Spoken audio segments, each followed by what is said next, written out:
Next up, the Zaya Radar Dome. If we zoom into the Zaya Observatory down here, you'll see two big white domes, or three rather. What we're looking for is the dark one right over here. This is the Zaya Radar Dome. All we need to do is navigate across there.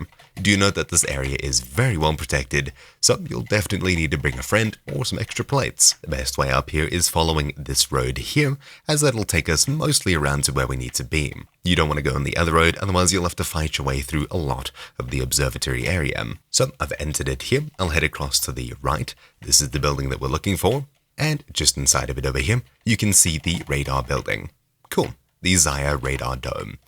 It's super easy to get to, though there are lots of guards, so once again, be prepared. Thank you all for watching. My name's been Techno here for Troubleshoot, and I'll see you all next time. Ciao!